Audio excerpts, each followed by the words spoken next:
বঙ্গোপসাগরে বছরের সর্বোচ্চ জোয়ার, নিম্নচাপের প্রভাবে চট্টগ্রামে আজও সারাদিন বৃষ্টি।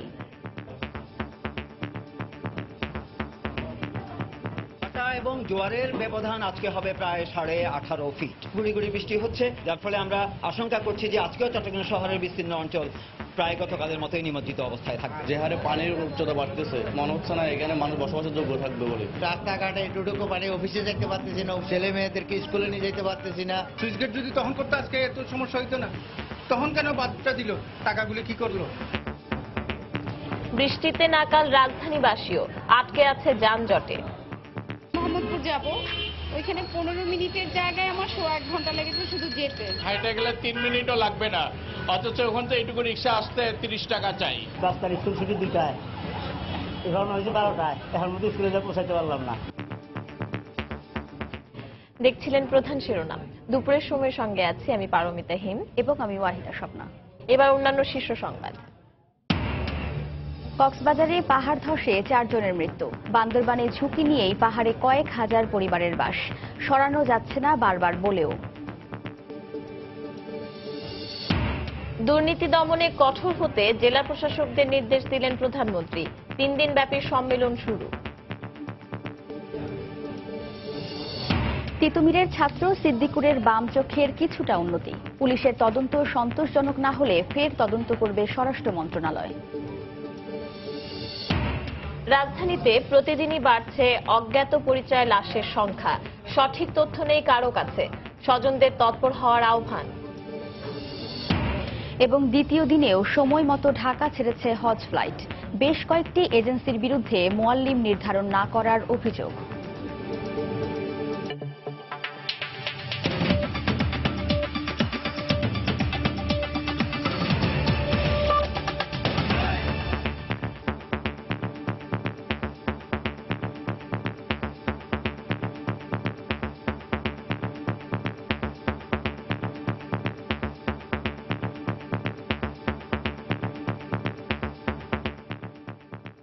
অমাবস্যা ও পূর্ণিমা তিথির প্রভাব এবং জলবায়ুগত কারণে বঙ্গোপসাগরে আজ সর্বোচ্চ জোয়ার হয়েছে। আবহাওয়া অফিস জানিয়েছে, জোয়ারের সময় পানির উচ্চতা সমুদ্রপৃষ্ঠ থেকে 18 ফুটের মতো ছিল। এদিকে মৌসুমী বায়ুর প্রভাবে সাগর উত্তাল থাকায় চট্টগ্রাম, মোংলা ও পায়রা সমুদ্র বন্দর এবং কক্সবাজারকে 3 নম্বর স্থানীয় সতর্কতা সংকেত দেখিয়ে যেতে বলা হয়েছে। বিস্তারিত কমলদের রিপোর্টে।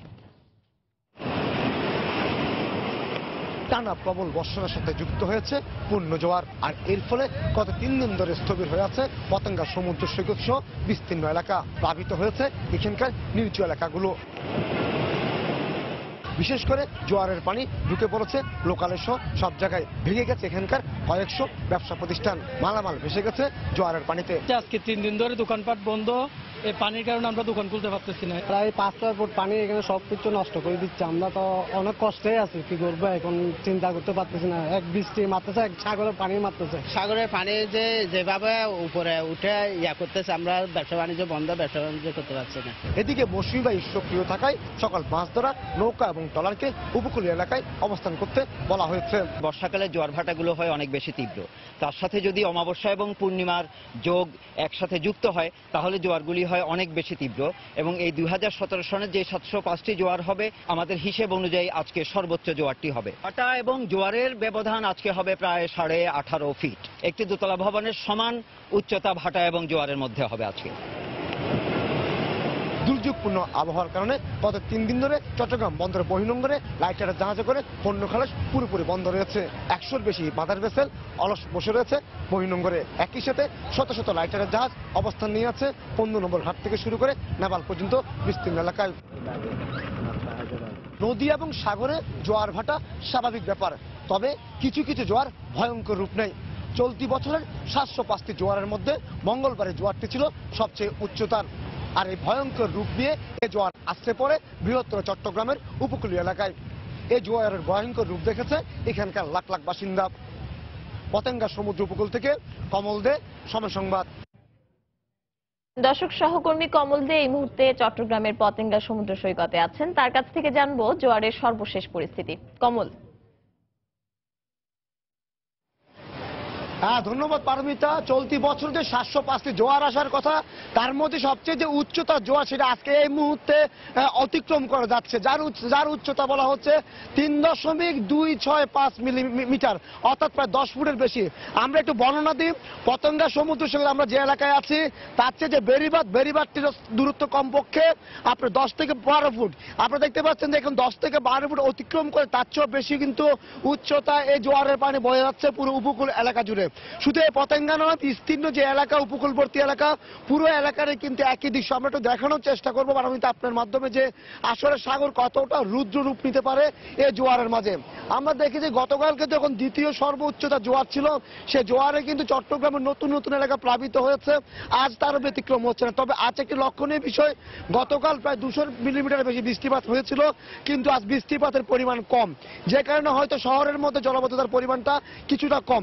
তবে সাগরের অবস্থা খুবই ভয়াবহ অবস্থার রূপ, অর্থাৎ যে সাগর যে তীব্র রূপ নিয়েছে এবং প্রবল জোয়ার, এবং সেটি যে পতেঙ্গা সমুদ্র সৈকতের যে বেড়িবাঁধ রয়েছে সেই বেড়িবাঁধের কাছাকাছি চলে আসছে। আপনি জানেন যে পতেঙ্গা সমুদ্র সৈকতে যে পাথরের যে বাঁধটি রয়েছে, সে বাঁধটির দূরত্ব কিন্তু পাথর যে বালিয়ারি, সে বালিয়ারিতে প্রায় 12 ফুটের মতো, সে 12 ফুট অতিক্রম করেছে দুপুর 12টার দিকে।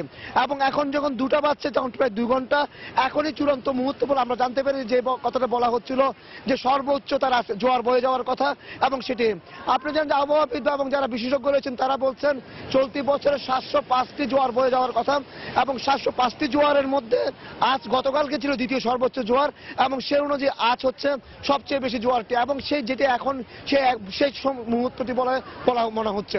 এবং আমরা দেখেছি যে এখানের মধ্যে আবহাওয়াবিদ বলেছেন যেহেতু মৌসুমী বায়ুর প্রভাবে সাগর উত্তাল রয়েছে এবং মৌসুমী বায়ু সক্রিয় রয়েছে, সে কারণে কিন্তু যে প্রবল বর্ষণ হচ্ছে, এই অবস্থার মধ্যে কিন্তু আবহাওয়া অফিসের পক্ষ থেকে চট্টগ্রাম, মংলা, পায়রা এবং কক্সবাজারকে 3 নম্বর স্থানীয় সৈকত দেখাচ্ছে। তো বলা যায় সাগর উত্তাল এবং উপকূলবর্তী মানুষ কিছুটা আতঙ্কের মধ্যে রয়েছে। তো পারমিতা, এখন পর্যন্ত আমার কাছে ছিল পতেঙ্গা সমুদ্র সৈকতে সবচেয়ে যে উচ্চতার জোয়ার তার সর্বশেষ।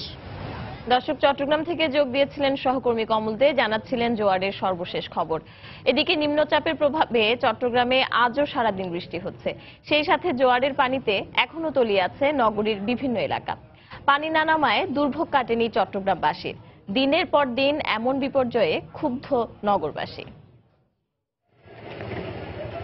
দুর্ভোগের অপর নাম যেন চট্টগ্রাম। গত কয়েকদিনের টানা বৃষ্টি, সেই সাথে জোয়ারের পানি, নগরবাসীর দুর্ভোগের মাত্রা সীমাহীন। 3 দিন ধরে বৃষ্টির পানিতে তলিয়ে আছে আগ্রাবাদ, সিডিএ, খাতুনগঞ্জ সহ বেশ কিছু এলাকা। পানির কারণে ঘর থেকে বের হতে পারছেন না কেউই। পানি ঢুকে পড়ায় বন্ধ আছে দোকানপাট। ক্ষুব্ধ নগরবাসী জানে না কবে মিলবে সমস্যার সমাধান। যে হারে পানির উচ্চতা বাড়তেছে, মনে হয় ভবিষ্যতে এখানে যারা ব্যবসা বাণিজ্য করতেছে বা এই এলাকায় যারা বসবাস করতেছে, সিডিআই, আগ্রাবাদ, অ্যাক্সেস রোড ধরে, তাদের অবস্থা মনে আরো খারাপ পর্যায়ে চলে যাবে। সহ্য করার শেষ সীমায় পৌঁছে গেছি আর কি। খুব কষ্টে আছি। এখন এভাবে চলতে থাকলে ভবিষ্যতে এখানে মনে হয় না যে থাকতে পারবো আর কি। সবাই ভালো ভালো প্রতিশ্রুতি দিয়ে থাকে, গ্রিন সিটি, মেগা সিটি, অনেক কিছু অনেক ধরনের প্রতিশ্রুতি দিয়ে থাকে, কিন্তু ভোটের পরে তাদের আর ধরা ছোঁয়ার বাইরে, তাদেরকে আর পাওয়া যায় না। আমাদের ভাগ্যকে করে নিছি, কিছু করার নাই, যে এভাবে আমাদের জীবনযাপন করতে হবে। যারা বস্তির ভিতরে আছে আশেপাশে, তারা না খেয়ে আছে, ঘরে বসতে পারে না। আমি এখন নামতে পারতেছি না, ঘুরতে পারতেছি না, এখানে ঘরে বর্তমানে এক পানি। ছেলে মেয়েদেরকে স্কুলে নিয়ে যেতে পারতেছি না, রাস্তাঘাটে এটুকু পানি, অফিসে যেতে পারতেছি না, অফিসে যাইলে 200-300 টাকা গাড়ি ভাড়া লাগে, কেমনে অফিসে যাবো। সুইচ গেট যদি তখন করতে আজকে এত সমস্যা হইতো না, তখন কেন বাদটা দিল? টাকাগুলি কি করলো? এদিকে দেশের সবচেয়ে বড় পাইকারি বাজার খাতুনগঞ্জে পানি নামলেও নষ্ট হয়ে গেছে নিত্য প্রয়োজনীয় বিভিন্ন দ্রব্য। পচে যাওয়া জিনিসপত্র নিয়ে বিপাকে পড়েছেন ব্যবসায়ীরা। প্রায় 10 ইঞ্চি আরো উপরে উঠে গেছে। তারপরে আমি অনেক চেষ্টা করছি, ঘরের কোনো মাল বাঁচাইতে পারি না। রসুন, আদা এগুলো অনেক ক্ষয়ক্ষতি হয়েছে।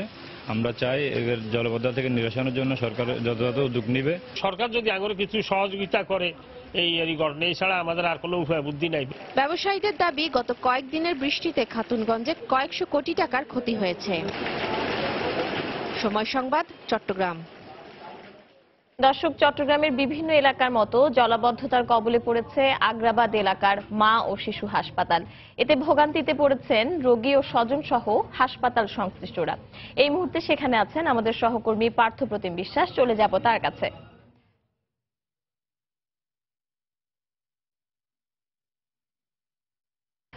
পার্থর কাছে যাওয়ার আগে দর্শক, আমরা অন্যান্য প্রসঙ্গে যাচ্ছি। রাত থেকে শুরু হয়ে দিনভর বৃষ্টিতে রাজধানীর বিভিন্ন সড়কে সৃষ্টি হয়েছে জলাবদ্ধতা।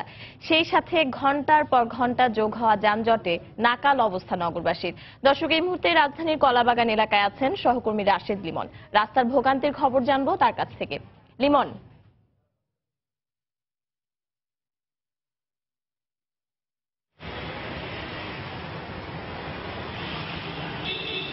পারমিতা, গতকালকে থেকেই কিন্তু আসলে এই যে বৃষ্টি শুরু হয়েছে এবং থেমে থেমে বৃষ্টি হচ্ছে রাজধানীতে, কিন্তু সেভাবে মুষলধারে বৃষ্টি না হলেও কিন্তু থেমে থেমে কিছুক্ষণ পরপরই গুড়ি গুড়ি বৃষ্টি হচ্ছে, মাঝে মাঝে একটু বেশি হচ্ছে, মাঝে মাঝে কম হচ্ছে, কিন্তু বৃষ্টি কিন্তু হচ্ছে এবং এর পুরো প্রভাব কিন্তু পড়েছে এই রাজপথে। আমরা যদি দেখি যে আমি এখন কলাবাগানে রয়েছি, কলাবাগান ঠিক কলাবাগান ওভারব্রিজের উপর থেকে আসলে এই যে রাস্তার চিত্র দেখলে হঠাৎ করে মনে হবে যে স্থির চিত্র, কোনো একটি স্থির চিত্রের দিকে তাকিয়ে আছে, কারণ পুরো রাস্তার সব গাড়িগুলো কিন্তু একদমই থেমে আছে এবং এই অবস্থা কিন্তু আমি এখানে দেখছি সবশেষ গাড়িগুলোর সামনে যে এগিয়েছে তাও প্রায় 30 মিনিট আগে হবে এবং যখন গাড়িগুলো আগাচ্ছে তখনও কিন্তু বলতে গেলে সেই কচ্ছপের গতিতে আগাচ্ছে এবং যারা আসলে এই বাস কিংবা গণপরিবহনে রয়েছেন তাদের কিন্তু আসলে অস্বস্তির সীমা নেই, কারণ একে তো বৃষ্টি, গুমোট আবহাওয়া, তার উপরে এই বাসের মধ্যে আসলে স্বাভাবিকভাবেই তাদের অস্বস্তিতে থাকতে হয়। শুধু যে গণপরিবহনে তারা না, যে যারা প্রাইভেট কার বা প্রাইভেট পরিবহনে রয়েছেন তারাও কিন্তু আসলে এই অস্বস্তির মধ্যে আছেন এবং এর মূল কারণ আসলে বৃষ্টিতে কিন্তু দেখি বরাবরই আমরা বৃষ্টিতে যে ট্রাফিক ব্যবস্থার মধ্যে একটি সমন্বয়হীনতার সৃষ্টি হয়, পাশাপাশি এই বৃষ্টির মধ্যে যে রাস্তায় খানাখন্দ, রাজধানীর অধিকাংশ রাস্তায় কিন্তু আমরা দেখেছি যে রাস্তায় খানাখন্দ। যদিও বৃষ্টির যে ধরন আসলে এই ধরনের বৃষ্টিতে খুব একটা পানি জমে আছে সেটা বলা ঠিক না, যে জলাবদ্ধতার সৃষ্টি হয়েছে বড় কোনো সে ধরনের কিন্তু অবস্থা তৈরি হয় না, কিন্তু তারপরও রাস্তার পাশে দেখা যাচ্ছে যে একটি বড় অংশ জুড়ে পানি জমে আছে, কিংবা খানাখন্দের কারণে যারা গাড়ি চালাচ্ছেন তাদের আসলে ওই বিষয়টি সম্বন্ধে ধারণা নেই। আমাকে কিছুক্ষণ আগেও একজন পথচারী বলছিলেন যে তিনি আসলে বুঝতেই পারেননি ওইখানে এত বেশি গর্ত এক জায়গায় পা ফেলেছেন এবং সে পড়ে গিয়ে আহত হয়েছেন। ঠিক এভাবে রাস্তায় যারা গাড়ি চালাচ্ছেন তাদেরও কিন্তু একই সমস্যায় পড়তে হচ্ছে এবং যে কারণে আসলে রাস্তায় গাড়ির যে গতি সেই গতি কমে যাচ্ছে এবং যার ফলেই কিন্তু মূলত এই যানজটের সৃষ্টি হচ্ছে। আমি এই যে কলাবাগানে রয়েছি, যারা ধানমন্ডি সায়েন্স ল্যাবরেটরি কিংবা নিউ মার্কেট থেকে এই পর্যন্ত এসেছেন এখন পর্যন্ত, তারা কিন্তু বলছেন 1 থেকে 1.5 ঘন্টা সময় লেগেছে কেবলমাত্র সায়েন্স ল্যাব থেকে এই কলাবাগান বা শুক্রাবাদ পর্যন্ত আসতে। এবং শুধু আমি যদি এখানটার কথাই না, রাজধানীর আরো বেশ কিছু পয়েন্টে, বিশেষ করে বনানী, মহাখালী, ফার্মগেট, কারণ বাজার, শাহবাগ এবং মতিঝিল, গুলশান, এবং এর প্রভাব কিন্তু যে শুধু প্রধান সড়কগুলোতে পড়েছে তা না, অলিগলিতে আমি যেমনটি বলছিলাম যে প্রধান সড়কে পানি না জমলে অলিগলিতে বিশেষ করে খানাখন্দ বা বিভিন্ন উন্নয়নমূলক কাজ যেখানে চলছে সেখানে কিন্তু আসলে এই বৃষ্টির কারণে যান চলাচল কিংবা মানুষের স্বাভাবিক চলাচল ব্যাহত হচ্ছে, যার কারণে আসলে জনদুর্ভোগ কিন্তু এই বৃষ্টির ফলে বলতে গেলে চরম আকার ধারণ করেছে। তো এই ছিল পারমিতা এখনকার মতো আমার কাছ থেকে, এখনকার মতো সব শেষ। দর্শক, সহকর্মী রাশেদ লিমন যোগ দিয়েছিলেন রাজধানীর কলাবাগান থেকে। দিনভর বৃষ্টিতে জলাবদ্ধতা, সেই সঙ্গে যানজটে নাকাল অবস্থা নগরবাসীর, এবং তিনি আমাদেরকে জানাচ্ছিলেন রাস্তার ভোগান্তির খবর। তার আগে যেমনটি বলছিলাম, চলে যাচ্ছি পরের প্রসঙ্গে। ভারী বর্ষণের কারণে কক্সবাজারে পাহাড় ধসে একই পরিবারের 2 শিশু সহ 4 জনের মৃত্যু হয়েছে। আহত হয়েছেন আরো অন্তত 4 জন। তাদের উদ্ধার করে কক্সবাজার সদর হাসপাতালে ভর্তি করা হয়েছে। খবর পেয়ে উদ্ধার অভিযান চালায় ফায়ার সার্ভিস। কক্সবাজার থেকে সুজাউদ্দিন রুবেলের পাঠানো তথ্য ও মোহাম্মদ ফরাজের ছবি নিয়ে ডেস্ক রিপোর্ট।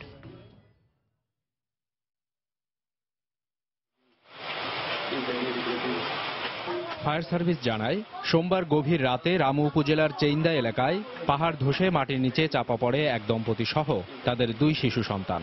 এতে ঘটনাস্থলেই 5 বছরের সাইমা ও 7 বছর বয়সী জিহানের মৃত্যু হয়। আহত অবস্থায় তাদের বাবা মাকে উদ্ধার করে সদর হাসপাতালে ভর্তি করা হয়।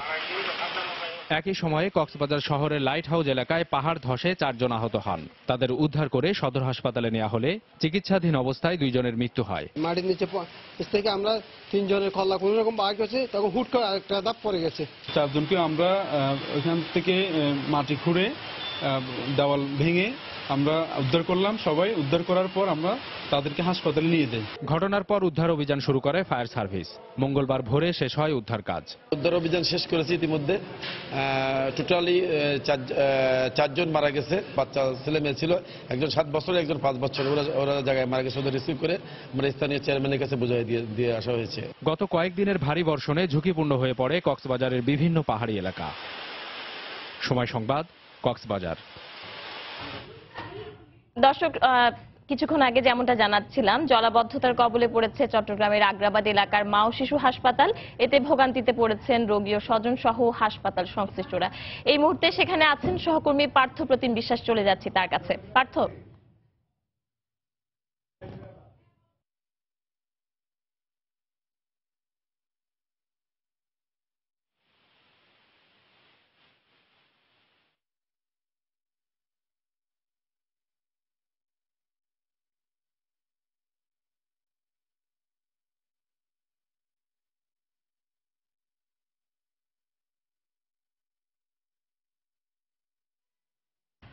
দর্শক, পার্থর সাথে সংযোগটি আবারও বিচ্ছিন্ন হয়ে গেছে। আমরা পরবর্তীতে তার সঙ্গে সংযোগ স্থাপন করার চেষ্টা করব। পার্বত্য অঞ্চলে পাহাড় ধসে প্রাণহানির ঘটনা ঘটলেও বান্দরবানের পাহাড়গুলোতে জীবনের ঝুঁকি নিয়েই বসবাস করছে কয়েক হাজার পরিবার। বারবার সতর্ক করার পরও কোনোভাবে সরানো যাচ্ছে না তাদের। বাসিন্দাদের দাবি, পুনর্বাসনের সুযোগ না থাকায় ঝুঁকি নিয়েই থাকছেন তারা। এদিকে নিয়ম না মেনে পাহাড়ে বসতি স্থাপন বাড়তে থাকায় আরও ধসের আশঙ্কা করছেন পরিবেশবিদ ও বিশেষজ্ঞরা। তবে জেলা প্রশাসন প্রাণহানি ঠেকাতে কার্যকর পদক্ষেপ নেওয়ার আশ্বাস দিয়েছেন। জেলা প্রতিনিধি এস বাসু দাসের পাঠানো তথ্য ছবি নিয়ে ডেস্ক রিপোর্ট। প্রতি বছর বর্ষা মৌসুমেই পাহাড় ধসে প্রাণহানি ঘটছে বান্দরবানে। চলতি বছরও কয়েক দফা পাহাড় ধসে প্রাণ গেছে অন্তত 8 জনের। গত কয়েকদিনের টানা বর্ষণে নতুন করে দেখা দিয়েছে ধসের সংখ্যা। এর মধ্যেই দিনের পর দিন মানুরটেক মেঘলা পর্যটন সড়কের পাহাড় কেটে তৈরি হচ্ছে নতুন নতুন বসতি। জেলা প্রশাসনের পক্ষ থেকে ঝুঁকিপূর্ণ বসবাসকারীদের তালিকা তৈরি করা হলেও তাদের সরানো যাচ্ছে না। স্থানীয় বাসিন্দারা বলছেন, মৃত্যু ঝুঁকি জেনেও বাধ্য হয়েই তাদের থাকতে হচ্ছে।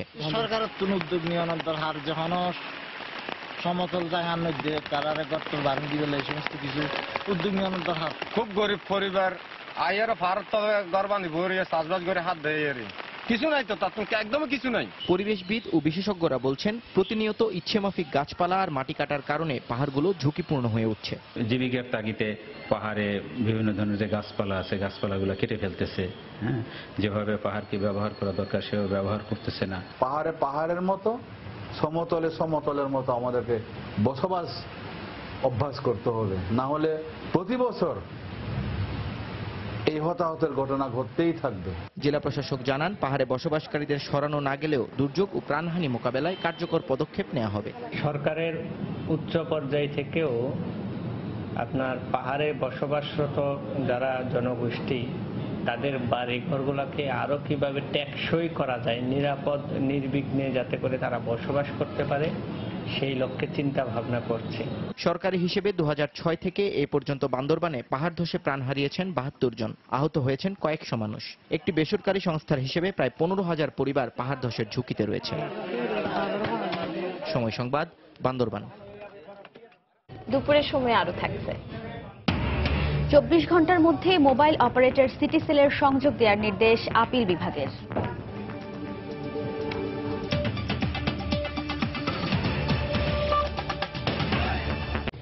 দেশ থেকে দুর্নীতি দূর করতে জেলা প্রশাসকদের কঠোর হওয়ার নির্দেশ দিলেন প্রধানমন্ত্রী শেখ হাসিনা।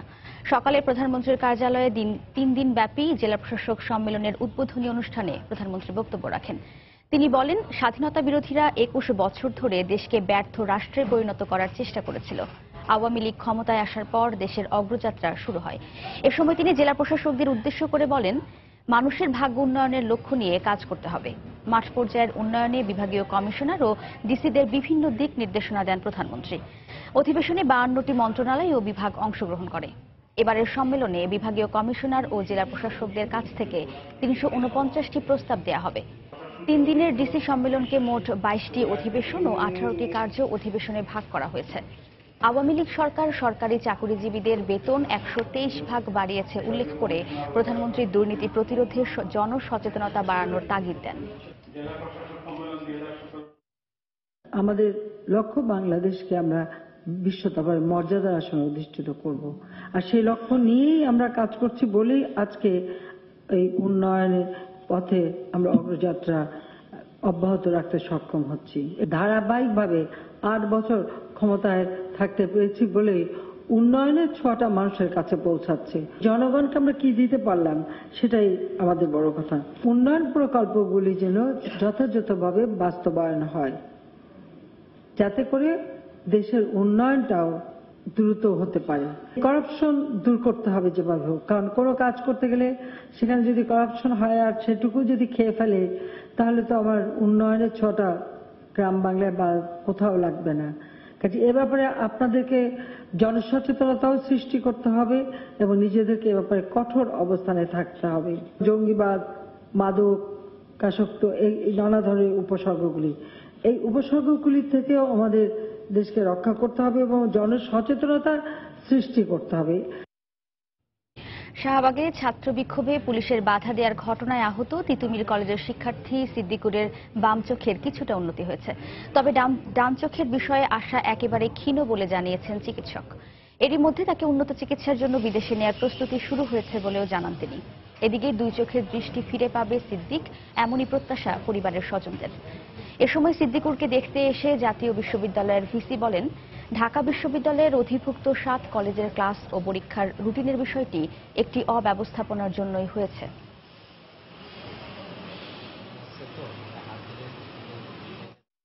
স্বপ্ন ছিল যে তার ভাই বোন নিয়ে যে বিদেশ লাগাবো, সরকার একটা কর্মসূচি দিব, সেটাই বলে আর কমা তুমি চিন্তা করেন না। মানে এটা সুষ্ঠু বিচার চাই, আপনারা আমার ভাইয়ের বিচার করবেন আর আমার ভাইয়ের যেভাবে ভালো হয় ভালোর চেষ্টা করবেন। গত 2 দিন যাবৎ রোগীর বাম চোখের অবস্থাটা উন্নতি হয়েছে, রোগী আলো দেখতে পায়, কিন্তু যেভাবে মানে সবগুলো কোয়াড্রেন্টে আলো দেখার কথা তা দেখতে পাচ্ছে না, কিন্তু ইমপ্রুভমেন্ট হয়েছে। ডান চোখে খুব ব্যাডলি ইনজিউর্ড, আমার মনে হয় না যে ওটাতে কোনো ভীষণ আসবে। জাতীয় বিশ্ববিদ্যালয়ের এবং ফর দ্য বেটার ঢাকা বিশ্ববিদ্যালয়ের এই 7টি কলেজের যারা শিক্ষার্থী এবং জাতীয় বিশ্ববিদ্যালয় এর মধ্যে কোনো ধরনের গ্যাপ বা কোনো ধরনের দূরত্ব জাতীয় বিশ্ববিদ্যালয়ের অবস্থানগতভাবে নাই, এবং এ পর্যন্ত জাতীয় বিশ্ববিদ্যালয় কি করেছে তা সবিস্তর আমরা কিন্তু পত্রপত্রিকার মাধ্যমে তুলে ধরেছি। আমি দৃঢ়ভাবে এখানে বলতে চাই যে এটা দুটো প্রতিষ্ঠানের কোনো সমস্যা নয়, সমস্যা হলো আসলে ব্যবস্থাপনার। এদিকে শাহবাগে ছাত্র বিক্ষোভে পুলিশের বাধা দেওয়ার ঘটনায় আহত তিতুমির কলেজের শিক্ষার্থী সিদ্দিকুরের বিষয়ে পুলিশের তদন্ত সন্তোষজনক না হলে স্বরাষ্ট্র মন্ত্রণালয় তদন্ত করবে বলে জানিয়েছেন স্বরাষ্ট্রমন্ত্রী আসাদুজ্জামান খান কামাল। দুপুরে সচিবালয়ে নিজ মন্ত্রণালয়ে এক অনুষ্ঠানে তিনি কথা বলেন। এ সময় তিনি আরো বলেন, এ বিষয়ে পুলিশের গাফিলতি পাওয়া গেলে দায়ীদের বিরুদ্ধে ব্যবস্থা নেওয়া হবে। এছাড়া পুলিশকে সংযত আচরণ করতেও এ সময় নির্দেশ দেন স্বরাষ্ট্রমন্ত্রী। এই তরুণ মেধাবী ছেলেটি আহত হয়েছে, আমরা সেই জন্য দুঃখ প্রকাশ করেছি এবং এটা যার গাফিলতি থাকুক তাকে আমরা বিচারের নিয়ে আসব, এটা যেমন সুস্পষ্ট, আর তেমনি আমরাও পুলিশকে আরো সংযত হওয়ার জন্য পুলিশ কমিশনার নির্দেশ দিয়েছেন, সেটাও জানেন। পুলিশের এখানে অসাবধানতা হোক কিংবা ইচ্ছা করে হোক কিংবা কিছু এখানে তার গাফিলতি আছে কিনা, সেই জন্যই আপনারা জানেন পুলিশ কমিশনার তাৎক্ষণিক 3 সদস্য বিশিষ্ট একটা কমিটি করে দিয়েছেন। তারা কাজ করছেন, তাদের রিপোর্টে যদি আমরা সন্তুষ্ট না হতে পারি আমরা আরেকটি কমিটি করে দেব প্রয়োজন হলে। রাজধানীতে প্রতিদিনই বাড়ছে অজ্ঞাত পরিচয় লাশের সংখ্যা। বেশিরভাগ ক্ষেত্রে বেওয়ারিশ হিসেবে দাফন হচ্ছে সেগুলো। তবে বেওয়ারিশ লাশের পূর্ণাঙ্গ কোনো তথ্য জানে না হাসপাতাল কর্তৃপক্ষ আর প্রশাসন। আঞ্জুমান মফিদুল ইসলামের হিসেব মতে প্রতি বছরই গড়ে 1,500 বেওয়ারিশ লাশ দাফন করেন তারা। পুলিশ বলছে, নিখোঁজের বিষয়ে স্বজনরা তৎপর হলেই কমবে বেওয়ারিশ থেকে যাওয়া লাশের সংখ্যা। মৌসুমী মোয়ের রিপোর্ট, ছবি তুলেছেন নুরুল ইসলাম। জন্মিলে মরিতেই হবে, কথাটি চিরন্তন। তবু প্রিয়জনের বিদায় মানতে পারেন না কেউই। ব্যতিক্রম এই চিত্রটি মিটফোর্ড হাসপাতালের বাইরে 2 দিন ধরে পড়ে থাকা নিথর মরদেহটিকে ঘিরে স্বজনদের বিলাপ তো দূরের কথা, কেউ জানতেও পারল না পরিচয়। রয়েছে উল্টো চিত্র, দীর্ঘদিন আপনজনদের খোঁজ না পেয়ে অনেক পরিবারই হারানো বিজ্ঞপ্তি দেওয়ার পাশাপাশি ভিড় করছে মর্গে। রাজধানীর স্বামীবাগের তেমন একটি পরিবার এটি। শুক্কুর আলী, বয়স 40-এর কোঠায়, খোঁজ নেই 3 মাস। চোখে আবেগ আর কপালে দুশ্চিন্তার ছাপ নিয়ে দুর্ভোগে কাটছে এই পরিবারের দিন। মিটফুটে যা দেখে এলাম অন্য রাস দিনকে ঢাকা মেডিকেল প্রথম গেছি, ওই দিন 2টা লাশ দেখাইছে। সিলেট বাস স্ট্যান্ডের মধ্যে পোস্টার এরকম অনেক লাগাই দিয়েছি। একই চিত্র ঢাকা মেডিকেলেও। তবে প্রতিদিনই দীর্ঘ হতে থাকা বেওয়ারিশ লাশের কোনো তালিকা রাখে না হাসপাতাল কর্তৃপক্ষ। আলাদাভাবে কয়টা বেওয়ারিশ আসলো, কয়টা কি আসলো, পুরুষ আসলো, মহিলা আসলো, ওইভাবে আমরা কোনো স্পেসিফাই করি না আর কি। আমরা টোটাল একটা জেনারেল একটা হিসাব রাখি। সবশেষ বেওয়ারিশ লাশগুলোর ভরসা আঞ্জুমান মফিদুল ইসলাম। তাদের হিসেব মতে রাজধানীতে প্রতি বছরই গড়ে 1,500 বেওয়ারিশ লাশ পাওয়া যায়। মেডিকেল কলেজ, পুলিশ তারা আমাকে লাশ দিচ্ছেন, আমি শুধু ক্যারি করছি, বহন করছি, বহন করে নিয়ে যাচ্ছে যেখানে দাফন হবে সেখানে। হাত বদলের পর মাটির বুকে শেষ ঠাঁই মেলার কথা জুরাইন কবরস্থানে। সেখানেও বিধিপাম মিলছে না মাত্র 3,500 জায়গা। প্রায় মাসে 250 থেকে 300 বেওয়ারিশ লাশ আছে। সাধারণ লাশও মাসে প্রায় 250 থেকে 300 লাশ আছে। এখন দুই দিকের লাশ আমরা সামাল দিতে পারতাছি না। বৃষ্টি হলে পানি জমে যায়, আর বেশি বৃষ্টি হলে লাশ সহ ভাইসা ওঠে। বেওয়ারিশ লাশগুলোর শনাক্তকরণ প্রক্রিয়া গতানুগতিক ও দায়সারা, নেই প্রযুক্তির ব্যবহার। তবু প্রশাসনের দাবি বেশিরভাগ ক্ষেত্রে লাশ বিকৃত থাকায় শনাক্ত করা সম্ভব হয় না। একটি লাশ কিন্তু বছরের পর বছর রাখা সমীচীন না, অথবা আমরা পারিও না। একটা ব্যক্তিকে শনাক্ত করার জন্য যে ছবি অথবা যে ফিঙ্গারপ্রিন্ট প্রযোজ্য ক্ষেত্রে সেগুলো আমরা সংরক্ষণ করে থাকি। আঞ্জুমানের তথ্য মতে রাজধানীতে প্রতিদিন গড়ে 4টি বেওয়ারিশ লাশ দাফন করা হয়। মৌসুমী মৌ, সময় সংবাদ, ঢাকা। হজ যাত্রার দ্বিতীয় দিনে 419 জন যাত্রী নিয়ে সৌদি আরবের উদ্দেশ্যে ঢাকা ছেড়েছে বিমান বাংলাদেশের ফ্লাইট। সকাল 6টা 40 মিনিটে হযরত শাহজালাল আন্তর্জাতিক বিমানবন্দর থেকে ছেড়ে যায় ফ্লাইটটি। ভোর থেকেই রাজধানীর আশকোনা হজ ক্যাম্পে যাত্রীদের অপেক্ষা করতে দেখা যায়। এবারের হজ ব্যবস্থাপনা সুষ্ঠু হওয়ায় সন্তোষ প্রকাশ করেন হজ যাত্রীরা। তবে কিছু কিছু হজ এজেন্সি এখনো মুয়াল্লিম নির্ধারণ না করায় ভিসা নিয়ে অনিশ্চয়তা দেখা দিয়েছে বেশ কিছু হজ যাত্রীর। সেই সাথে সরকারি ব্যবস্থাপনায় প্রায় 4,000 হজ যাত্রীর ব্যাগ এখনো না পৌঁছায় ভোগান্তির অভিযোগ করেন তারা। এবার বাংলাদেশ থেকে 1,27,198 জন হাজি পবিত্র হজ করতে সৌদি আরবে যাবেন। এর মধ্যে বিমান বাংলাদেশ এয়ারলাইন্স হজ ফ্লাইট ও নিয়মিত ফ্লাইটে মোট 63,599 জন হজ যাত্রী পরিবহন করবে। গতবারের থেকে এবার আরো ইমপ্রুভ করেছে ব্যবস্থাপনা। লিস্ট পেয়েছে, বাকি 19 জনের লিস্ট পাই নাই। তা আপনাদের আমি কোনো কিছু পাই নাই। এখন আমরা এখানে এই অবস্থায় আছি, তাহলে ওখানে গেলে আমরা কি করব? দাঁড়ায় থাকবো, ব্যাগ দিবে কি দিবে না তাও বলতেছে না, তারা চলে গেছে। কর্তৃপক্ষ কি করতেছে? কর্তৃপক্ষ তো কিছুই করতেছে না। ব্যাগ নাই, দেখেন এক লাইন 3-4টে দাঁড়াই ছিল, এই লাইনে পরে ব্যাগ নাই, দৌড় মারছে, পলাইছে। প্রায় 5 ঘন্টা হয়ে গেছে, না আমাদের ব্যাগ দেয়নি, বলতেছে যে আগামী দিন দিবে। সুষ্ঠু ও গ্রহণযোগ্য নির্বাচনের স্বার্থে ভোটার তালিকা হালনাগাদ কার্যক্রমে অনিয়ম সহ্য করা হবে না বলে জানিয়েছেন প্রধান নির্বাচন কমিশনার KM নুরুল হুদা। দুপুরে ময়মনসিংহে ভোটার তালিকা হালনাগাদ কার্যক্রম উদ্বোধন শেষে তিনি এই কথা বলেন। এর আগে শহরের টাউন হলে এক মতবিনিময় সভার আয়োজন করে নির্বাচন কমিশন। এতে প্রধান নির্বাচন কমিশনার KM নুরুল হুদা সহ সকল নির্বাচন কমিশনার অংশ নেন। সভায় প্রশাসন ও আইনশৃঙ্খলা বাহিনী সহ বিভিন্ন শ্রেণী পেশার প্রতিনিধিরা উপস্থিত ছিলেন। পরে প্রধান নির্বাচন কমিশনার শহরের পণ্ডিতপাড়া এলাকার একটি বাড়িতে গিয়ে কয়েকজন ভোটারের তথ্য উপাত্ত সংগ্রহ করেন।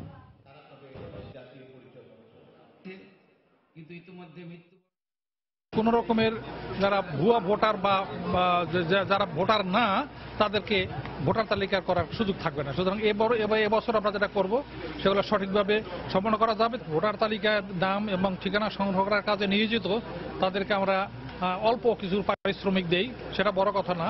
বড় কথা হলো সাংবিধানিকভাবে তারা দায়বদ্ধ।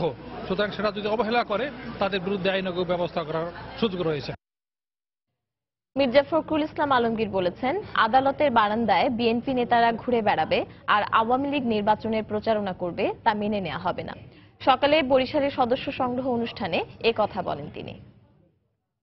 ওনারা করবেন হেলিকপ্টারে করে ঘুরে ঘুরে নির্বাচনের প্রচারণা, আর আমরা খালি কোর্টে যাবো, বরিশালে আছেন, আর বারান্দায় ঘুরে বেড়াবো আর ওনারা নির্বাচন প্রচারণা করবেন, সেটা হবে সমান।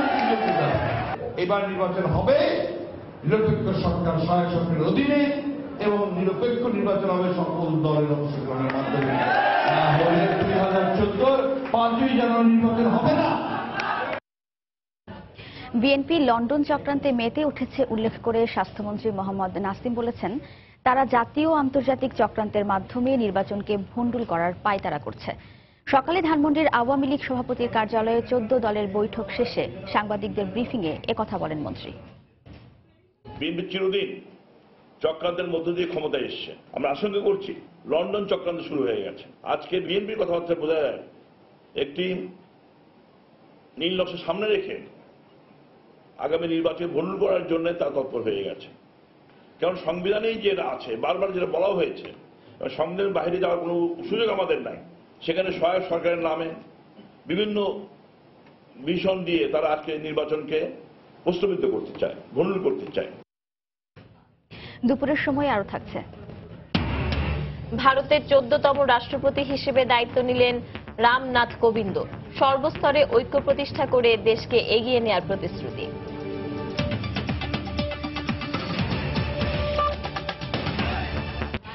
শিগগিরই রাজধানীর কল্যাণপুরে জঙ্গি আস্তানায় অভিযানে করা মামলার চার্জশিটে দেওয়া হবে বলে জানিয়েছেন কাউন্টার টেররিজম ইউনিটের প্রধান মনিরুল ইসলাম। দুপুরে ডিএমপির মিডিয়া সেন্টারে সাংবাদিকদের সঙ্গে আলাপে একথা জানান তিনি। মনিরুল ইসলাম এ সময় জানান, কল্যাণপুরের ঘটনায় এখন পর্যন্ত 5 জনকে গ্রেপ্তার করেছেন তারা। তাদের মধ্যে 3 জন আদালতে স্বীকারোক্তিমূলক জবানবন্দি দিয়েছে। এছাড়া জঙ্গি সোহেল মাহফুজকেও এই মামলায় গ্রেপ্তার দেখানো হয়েছে। খান মোহাম্মদ রুমেলের রিপোর্ট। গেল বছরের 1 জুলাই গুলশান হোলি আর্টিজান হামলার পর দেশ জুড়ে যখন শোক আর চাপা আতঙ্ক, ঠিক তার 25 দিনের মাথায় কল্যাণপুরে পরিচালিত হয় অপারেশন স্টর্ম 26 নামে একটি অভিযান। প্রায় 12 ঘন্টার অভিযানে মারা যায় 9 জঙ্গি। আহত অবস্থায় গ্রেফতার করা হয় রিগান নামে একজনকে। জাহাজবাড়ি নামের এই বাড়ি থেকে বিপুল পরিমাণ অস্ত্র গোলাবারুদ ছাড়াও উদ্ধার হয় আইএসের পোশাক ও পতাকা। যাদের নামে মামলা হয়েছিল পলাতক অবস্থায়, যারা পলাতক ছিল, তাদের ভিতর তামিম চৌধুরী এবং মানিক, সারোয়ার জাহান মানিক, দুই জায়গায় দুটো অভিযানে নিহত হয়েছে। আর এর বাইরে পরবর্তীতে এই মামলায় সম্পৃক্ততা আসায় আরো কয়েকজনকে গ্রেপ্তার করা হয়েছে। এই গ্রেপ্তারকৃত 5 জনের ভিতরে 3 জন স্বীকারোক্তিমূলক জবানবন্দি দিয়েছে। ফলে এটি পর্যালোচনা করে যত তাড়াতাড়ি সম্ভব আমরা চার্জশিট দেব। পুলিশ বলছে, কল্যাণপুর অভিযানে পাওয়া তথ্যে পরবর্তীতে দেশ জুড়ে একের পর এক জঙ্গি বিরোধী অভিযান পরিচালনা করেন তারা, যাতে 90 জেএমবির শীর্ষ নেতা তামিম চৌধুরী সহ অনেকেই নিহত হয়, গ্রেফতার হয় বেশ কজন। হোলি আর্টিজানের ঘটনায় বাংলাদেশ যে বিব্রতকর অবস্থায় পড়ে, কল্যাণপুরের অভিযানের মাধ্যমে, এই অপারেশন স্টর্ম 26 এর মাধ্যমে আমরা আমাদের সক্ষমতা সেটি প্রমাণ দিতে পারি। সম্প্রতি গ্রেফতার হওয়া শীর্ষ জঙ্গি সোহেল মাহফুজের কাছ থেকে 90 জেএমবির বর্তমান অবস্থা সম্পর্কে বিস্তারিত তথ্য পাওয়া গেছে বলেও দাবি কাউন্টার টেররিজম ইউনিট প্রধানের। ভারতে অবস্থানকালে তার কার্যক্রম এবং সর্বশেষ হোলি আর্টিজান ঘটনা এবং তারপর যে সাংগঠনিক তৎপরতা চালাচ্ছিল, এই সংক্রান্ত গুরুত্বপূর্ণ তথ্য দিয়েছে। কল্যাণপুরের মামলাটিতেও তাকে সৌনারেশ দেখানো হয়েছে। অব্যাহত অভিযান ও পুলিশি তৎপরতায় 90 জেএমবি এখন অনেকটাই কোণঠাসা হয়ে পড়েছে বলেও দাবি করেন কাউন্টার টেররিজম ইউনিট প্রধান। খান মোহাম্মদ রুমেল, সময় সংবাদ, ঢাকা। আগামী 24 ঘন্টার মধ্যে মোবাইল ফোন অপারেটর সিটিসেলের সংযোগ ফিরিয়ে দিতে বিটিআরসিকে নির্দেশ দিয়েছেন আপিল বিভাগ। সেই সাথে ফিরিয়ে দিতে বলা হয়েছে লাইসেন্স। সকালে প্রধান বিচারপতি এসকে সিনহার নেতৃত্বাধীন আপিল বিভাগের 3 সদস্যের বেঞ্চ এই আদেশ দেন। 24 ঘন্টার মধ্যে সিটিসেলের সংযোগ এবং বাতিল করা লাইসেন্স ফেরত দিতে আদেশে বলা হয়। সিটিসেলের কাছে বিটিআরসির পাওনা সব টাকা পরিশোধ করায় এই আদেশ দিয়েছেন বলে জানিয়েছেন সিটিসেলের আইনজীবীরা। এর আগে গত বছরের 3রা নভেম্বর 100 কোটি টাকা পরিশোধের শর্তে বাংলাদেশের সবচেয়ে পুরনো মোবাইল ফোন অপারেটর সিটিসেলের তরঙ্গ বরাদ্দ অবিলম্বে খুলে দেওয়ার নির্দেশ দেন আপিল বিভাগ। সেই অনুযায়ী টাকা পরিশোধ করে সিটিসেল। তারপরও বিটিআরসি তরঙ্গ বরাদ্দ না দিলে আদালত অবমাননার অভিযোগ আনা হয়। সেই আবেদনের শুনানি শেষে আজ এই আদেশ দেন আপিল বিভাগ। ভূপরিস্থ পানি দিয়ে চলবে কৃষিকাজ, রক্ষা হবে জীববৈচিত্র্য। এই লক্ষ্য নিয়ে 80-র দশকে রাজশাহীর পদ্মা নদীকে ঘিরে নির্মাণ করা হয়েছিল প্রায় অর্ধশত স্লুইস গেট। আর শহর ঘেঁষা উপজেলাগুলোর খাল বিলে পানি নেওয়ার জন্য খনন করা হয়েছিল 19টি খাল ও ফ্লাড ড্রেন। কিন্তু সিটি কর্পোরেশনের ড্রেনেজ অব্যবস্থাপনায় পদ্মার অতিরিক্ত পানি কাজে আসে না। সিটি মেয়র এ বিষয়ে নতুন প্রকল্প গ্রহণের কথা বলছেন। আব্দুস সালামের তোলা ছবিতে আরও জানাচ্ছেন রাকিবুল হাসান। শহর ঘেঁষে একে বেঁকে চলা পদ্মা, উজান থেকে ধেয়ে আসা ঢলে এখন টইটম্বুর। থই থই পানিতে তলিয়ে যাচ্ছে জেগে ওঠা চর, শহর রক্ষা বাঁধ বেয়ে বাড়ছে পানি। ইতোমধ্যে পানি ঢুকেছে নদী তীরের বেশ কিছু বাড়িঘরে। পদ্মার অতিরিক্ত পানি ও প্রবল স্রোতে চাপ বাড়ছে বাঁধের ওপর, ভাঙছে নদীর পাড়। পানি উন্নয়ন বোর্ড বাড়তে থাকা এ পানি শহর রক্ষা বাঁধের সুইচ গেটগুলো দিয়ে বের করতে চাইলেও নগরীর ড্রেনের নাজুক অবস্থা ও খাল দখলের কারণে তা সম্ভব হচ্ছে না। বসতি বেড়ে যাওয়াতে এবং যে এলাকাগুলোর মধ্যে দিয়ে এটা দেওয়া হতো ওই এলাকার লোকের আপত্তির কারণে এটা আর ব্যবহার করা যাচ্ছে না। আর সিটি কর্পোরেশনের ড্রেনেজ অব্যবস্থাপনার কারণে বৃষ্টির পানি ছাড়া সুইচ গেটকে ঘিরে তৈরি করা খাল থেকে পদ্মার পানি ব্যবহারের সুযোগ পাচ্ছেন না কৃষক। নদীটা ভরলে হয়তো বা সুইচ গেট খুলে দিল, পানি গেল নামিয়ে গেল, কিন্তু আমরা যদি পদ্মা নদীর পানিটা যদি পাই তাহলে বৃষ্টির পানিটাতে ওটা আশ্বাসটা আমরা পাই না। পদ্মা নদীর গেট ধরেন পানি ছাড়লে এখানে ধরেন মাছ চাষ হবে, কৃষকের উপকার হবে, পানিটা নিঃশ্বাস দেওয়া হবে। খাল যদি খনন করা হয় তাহলে ভবিষ্যতে আমাদের পানি কাছে আসলে আবাদ ফসল করতে সুবিধা হবে। অবশ্য শহর থেকে পদ্মা নদীর বা যে কোনো পানি নামাতে সুইচ গেটের ব্যবহার নিয়ে নতুন করে পরিকল্পনা ও প্রকল্প হাতে নেওয়া হচ্ছে বলে জানালেন সিটি মেয়র। নতুন করে 2050 পর্যন্ত রাজশাহী সিটি কর্পোরেশনের ড্রেনেজ ব্যবস্থাকে উন্নতি করার জন্য আমরা বর্ধিত অংশে আমরা এটি পরিকল্পনা করার ইতিমধ্যে প্রকল্প গ্রহণ করছি। জেলা পানি উন্নয়ন বোর্ডের দেয়া তথ্য মতে গেল বর্ষায় শহর পয়েন্টে পানির উচ্চতা উঠেছিল সর্বোচ্চ 18.04 সেন্টিমিটার। এতে মাত্র একটি সুইচ গেট খুলে দিলে ড্রেনের অব্যবস্থাপনার কারণে পানিবন্দী হয় নগরীর ফুৎকিপাড়া সহ বেশ কিছু নিচু এলাকা। রাকিবুল হাসান, সময় সংবাদ, রাজশাহী। টেল সুপ্রিম চেয়ারের পারফেক্ট শেপ আর ডিজাইন আপনাকে দেয় 100% কমফোর্ট। টেল সুপ্রিম চেয়ার। ক্ষুদ্র ও মাঝারি শিল্প উদ্যোক্তাদের উন্নয়ন ও সহায়তার লক্ষ্যে 2007 সালে এসএমই ফাউন্ডেশন প্রতিষ্ঠা করে সরকার। এরপর থেকে উন্নত মানের পণ্য উৎপাদন ও বিপণনে উদ্যোক্তার সঙ্গে ক্রেতার যোগসূত্র গড়ে তুলতে গুরুত্বপূর্ণ ভূমিকা রাখছে প্রতিষ্ঠানটি। তবে পর্যাপ্ত তহবিল না থাকায় উদ্যোক্তাদের চাহিদা মতো ঋণ সহায়তা ও প্রশিক্ষণ দিতে পারছে না সংস্থাটি। এ অবস্থায় ক্ষুদ্র ও মাঝারি শিল্পের উন্নয়নে ফাউন্ডেশনকে আরও শক্তিশালী করার আহ্বান উদ্যোক্তাদের। বিস্তারিত হাজিরা শিউলের রিপোর্টে। 10 বছর আগে মাত্র 5,000 টাকা নিয়ে বুটিকের ব্যবসা শুরু করেছিলেন আনোয়ার শিউলি। কর্মচারীদের বেতন ও আনুষঙ্গিক খরচ বাদে প্রতি মাসে এখন তার লাভ থাকে 1.5 লাখ টাকা। এই অবস্থানে আসার পেছনে যেমন কাজ করেছে তার মেধা ও শ্রম, তেমনি সহায়ক ভূমিকা রেখেছে এসএমই ফাউন্ডেশন। এসএমই ফাউন্ডেশন থেকে ট্রেনিং নিয়ে শুধু যে আমি কাজ শিখেছি তা না, অনেক হোলসেল পার্টি পেয়েছি। এখন আমার 2টা শোরুম, আমার ফ্যাক্টরি আছে, 45 জন ওয়ার্কার আছে। তবে এই নারীর মতো ভাগ্য সহায় নয় সব উদ্যোক্তার। এসএমই ফাউন্ডেশনের ঋণ সহায়তা কর্মসূচি সীমিত হওয়ায় অনেক উদ্যোক্তাই পায় না মূলধনের যোগান। যারা অনেক দিন ধরে কাজ করছে তারা অনেক লোন পাচ্ছে, আর যারা নতুন কাজ করছে তারা দেখা যাচ্ছে যে একদমই লোন পাচ্ছে না। ফাইন্যান্সের কারণে কিন্তু অনেকে পিছিয়ে যায়, কিছুদিন ব্যবসাটা চালানোর পর দেখা যায় তারা স্টপ করে দিতে বাধ্য হয়। এই এসএমই প্রশিক্ষক জানান প্রতিষ্ঠার পর 2-1টি প্রশিক্ষণ কোর্স সংযোজন ছাড়া তেমন বাড়েনি ফাউন্ডেশনের কার্যক্রম। ট্রেনিংগুলো আরো বাড়ানো উচিত, লোনের সেক্টরগুলো বাড়ানো উচিত, প্রোডাক্ট তৈরি করার একটা সেল সেন্টার করা উচিত। প্রতিষ্ঠাকালে ফাউন্ডেশন পরিচালনার জন্য 200 কোটি টাকার তহবিল দেয় সরকার। এর মধ্যে 60 কোটি টাকা চুক্তিবদ্ধ ব্যাংকের মাধ্যমে 9% সুদে ঋণ দিচ্ছে প্রতিষ্ঠানটি। সংশ্লিষ্টরা জানান যথেষ্ট তহবিল না থাকায় কাজের পরিধি বাড়ানো যাচ্ছে না। তবে উদ্যোক্তা উন্নয়ন ইনস্টিটিউট স্থাপন সহ বিভিন্ন পরিকল্পনার কথা জানান তারা। ইনফ্রাস্ট্রাকচারাল ফ্যাসিলিটিতে যাওয়া, ইন্টারন্যাশনাল মার্কেট লিঙ্কেজ করে দেওয়া, সকল কার্যক্রম করতে গেলেই তো আমাদের এন্ডাউমেন্ট ফান্ডটাকে যদি 1000 কোটি টাকা দেওয়া হয় তাহলে এখন যে কাজটা হচ্ছে সেটা 10 গুণ বেড়ে যাবে। ইতিমধ্যে শিল্প মন্ত্রণালয়ে কয়েকটি প্রকল্প প্রস্তাব দাখিল করেছি।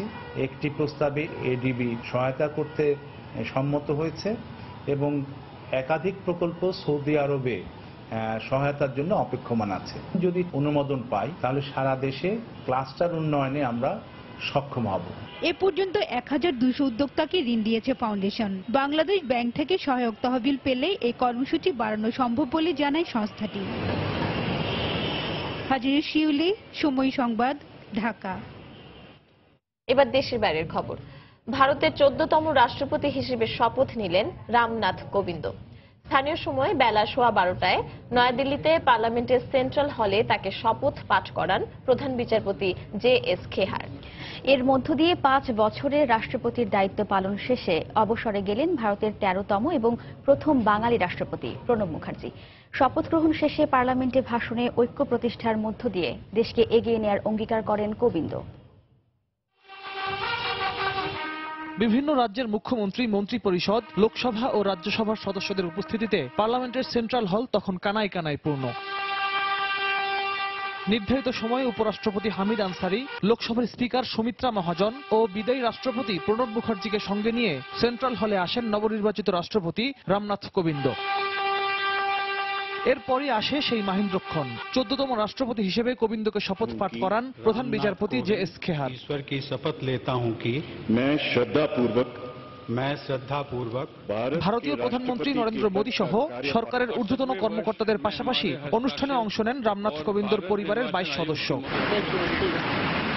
শপথের পরপরই আসন অদল বদলের মাধ্যমে কোবিন্দের কাছে দায়িত্ব হস্তান্তর করেন প্রণব মুখার্জি। এর মধ্য দিয়ে ভারতের 13তম এবং প্রথম বাঙালি রাষ্ট্রপতি প্রণবের স্থলাভিষিক্ত হলেন কোবিন্দ। বিশ্বের সবচেয়ে বড় গণতন্ত্র আর উপমহাদেশের সবচেয়ে বড় দেশের রাষ্ট্রপ্রধান হিসেবে দায়িত্ব গ্রহণের পর জাতির উদ্দেশ্যে বক্তব্য রাখেন তিনি। আমরা এমন একটি মহৎ দেশের নাগরিক যেখানে সর্বক্ষেত্রে বৈচিত্র্যতা বিদ্যমান, কিন্তু সামনে এগিয়ে যাওয়ার ক্ষেত্রে সমাজের সর্বস্তরে ঐক্য প্রতিষ্ঠা করতে হবে। আমরা আমাদের ঐতিহ্য ও সংস্কৃতি নিয়ে গর্বিত। ভারতকে বিশ্বের বুকে শান্তিপ্রিয় রাষ্ট্র হিসেবে প্রতিষ্ঠার পাশাপাশি আমাদের সক্ষমতা তুলে ধরার এখনই উপযুক্ত সময়। এর আগে সকালে কোবিন্দ রাজঘাটে ভারতের জাতির পিতা মহাত্মা গান্ধীর স্মৃতিসৌধে শ্রদ্ধা জানান। উত্তরপ্রদেশের কানপুর গ্রামের কৃষক পরিবারে বেড়ে ওঠা কোবিন্দ ভারতের ইতিহাসে দ্বিতীয় দলিত রাষ্ট্রপতি। পার্লামেন্ট সদস্য এবং রাজ্য বিধায়কদের 2/3 সমর্থন পেয়ে প্রতিদ্বন্দ্বী মীরা কুমারকে হারিয়ে বিজয়ী হন 71 বছর বয়সী কোবিন্দ। রিয়াদুল ইসলাম, সময় সংবাদ। দুপুরের সময় রিপোর্ট যায় শীর্ষ সংবাদ জানিয়ে দিচ্ছি আরেকবার।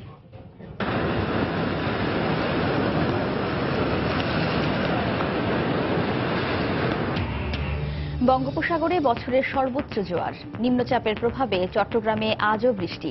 নাকাল রাজধানীবাসীও আটকে আছে যানজটে। দুর্নীতি দমনে কঠোর হতে জেলা প্রশাসকদের নির্দেশ দিলেন প্রধানমন্ত্রী। 3 দিন ব্যাপী সম্মেলন শুরু। তিতুমিরের ছাত্র সিদ্দিকুরের বাম চোখের কিছুটা উন্নতি। পুলিশের তদন্ত সন্তোষজনক না হলে ফের তদন্ত করবে স্বরাষ্ট্র মন্ত্রণালয়। রাজধানীতে প্রতিদিনই বাড়ছে অজ্ঞাত পরিচয় লাশের সংখ্যা। সঠিক তথ্য নেই কারো কাছে। স্বজনদের তৎপর হওয়ার আহ্বান। এবং দ্বিতীয় দিনেও সময় মতো ঢাকা ছেড়েছে হজ ফ্লাইট। বেশ কয়েকটি এজেন্সির বিরুদ্ধে মোয়াল্লিম নির্ধারণ না করার অভিযোগ।